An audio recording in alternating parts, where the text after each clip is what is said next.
Hey all, Corey here, the art archaeologist. So I had so much fun with that treasure hunting Tuesday last week with the ink blots acrylic versus watercolor. So I figured I'd do some actual traditional ink blots. So today, just for the sake of experimenting, I'm going to use Dr. Phil Martin's Bombay India Ink Black. I'm not going to use any color this time. I think I'll save that for another Treasure Hunting Tuesday where we can explore even further. So I've got my water little jar here. And then I've just got a couple of round brushes and a couple of flat brushes today. And then here's what I've done with these papers. I want to do a wet mixed media ink sheet. And let me find the fourth, oh there it is. And a dry mixed media ink sheet. And what I mean by that is I want to spray the paper on the wet one first so that when the ink goes down, it's going down on a wet surface. So that's all I mean by that. So I'm going to do a wet and dry mixed media of this size here.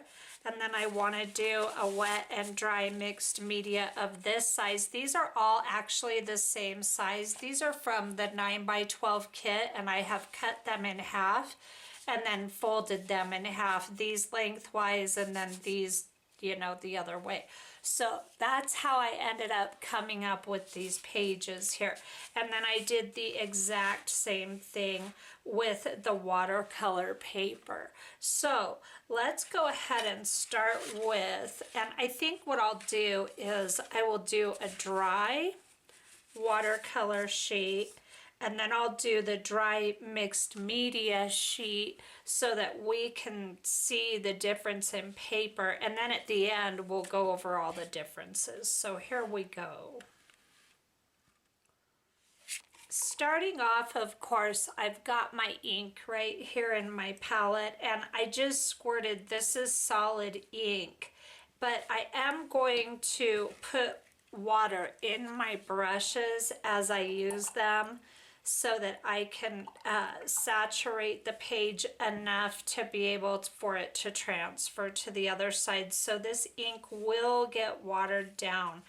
And unlike the glossy photo paper, with this paper, you've got to kind of do your, you just want to do a line and hurry and go over it, because if you do it, you can't really do if you do a blob like you do on the watercolor paper, it's going to end up like a blob, you know what I mean?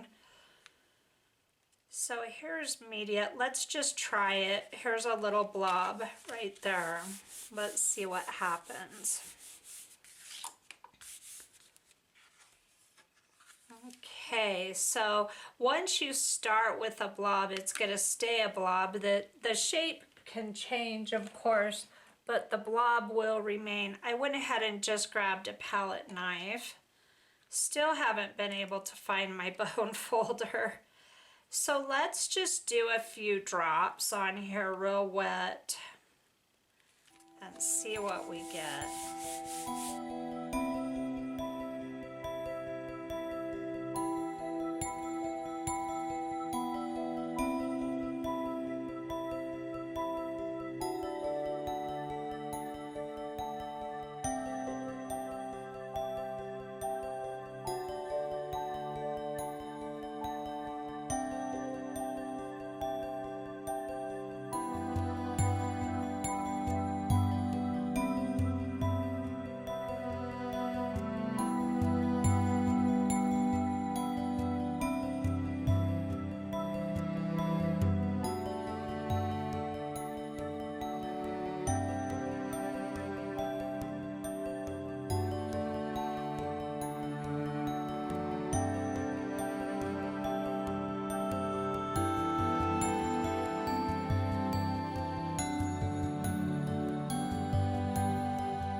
recap of our pages, and remember back I was having quite a bit of trouble of getting this to translate, so this is our dry watercolor paper one right here sample.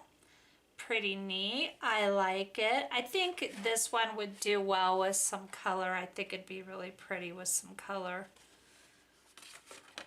And then here's my happy elephant. This one is the wet watercolor sheet here. So very stark difference. You can get a real smoky look when you use more water, and you can get a much more defined look when you use less water. I sprayed the whole page with this one, so it came out really smoky.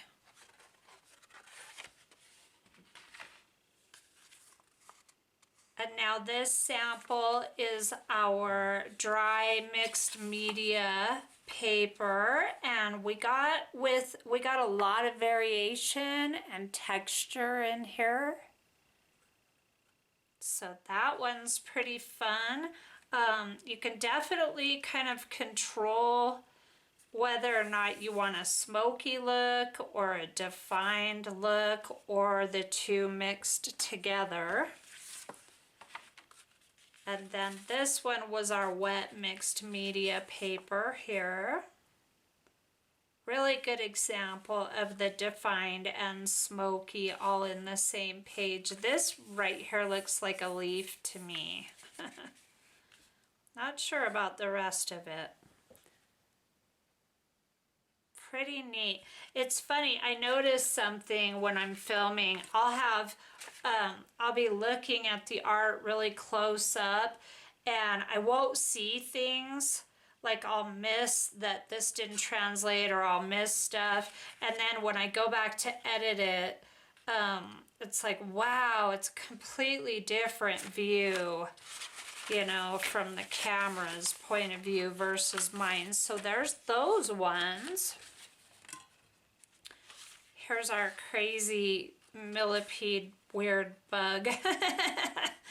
And then the fun thing about it, it almost looks like a bug that's standing with its hands on its hips like, I told you to get in this house right now, like a scolding mother. That's what I see right there. Oh, it's funny. That's what I see, a scolding mother alien bug. You get in this house right now.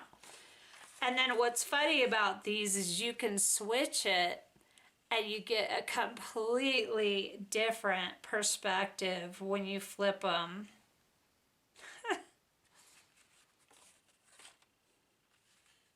I'll do that with all the long ones real quick. I like this one. It's the happy cow, the happy bull.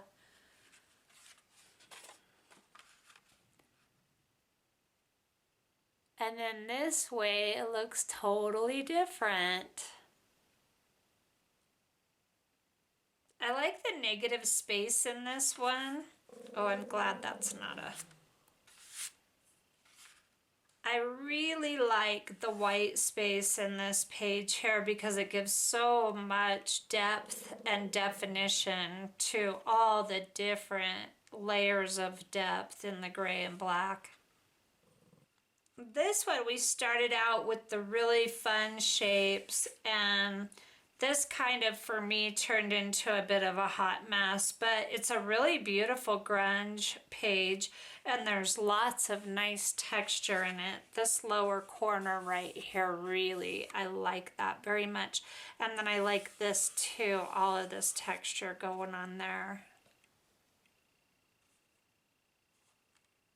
Quite fun.